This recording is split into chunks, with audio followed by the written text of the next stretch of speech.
now back to the Whistle Stop and Festival. In the early days of Extension, agriculture agents traveled by train in order to get important information out to producers and farm families.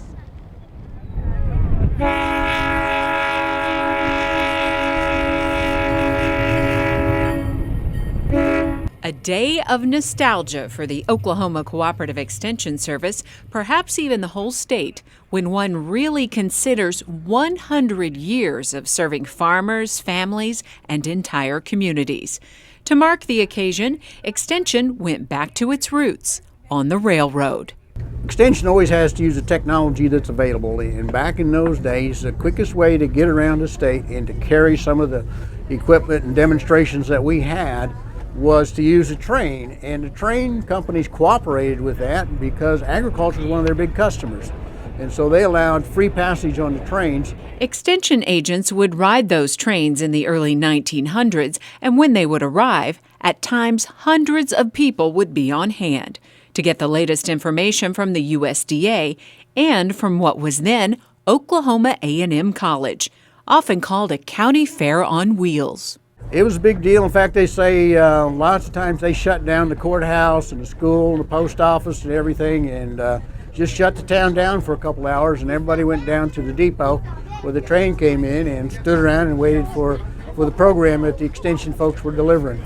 So when the train rolled into the Rock and Rail Yard at Wellston recently, this laboratory on wheels contains all the latest and greatest in early 20th century family living and farming techniques. That's what today's Extension educators from across Oklahoma recreated in a native pecan grove.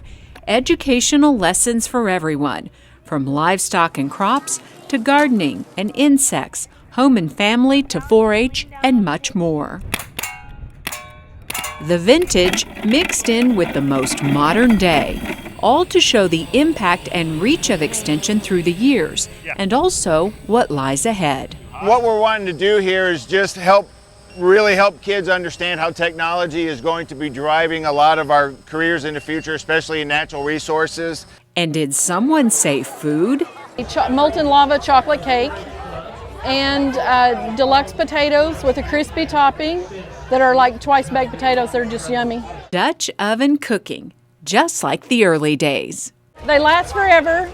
They're seasoned like Teflon if you take care of them, and they hold the heat a long time. And Martha Washington even mentioned them in her will and specified who hers went to. So they've been valued by people who cook in the outdoors, particularly, for a long time. Really a revitalization of people liking to learn this skill. And we're teaching a lot of kids to do this now with the outdoor 4-H projects. Speaking of the younger set, they're especially fascinated with the older ways.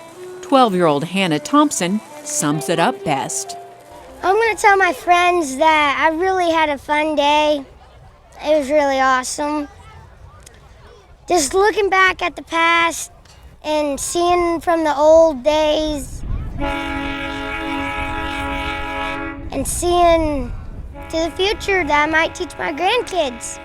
And if the past century is an indicator, Cooperative Extension will be right there with Hannah and her friends, teaching, extending knowledge, and changing lives well into the future.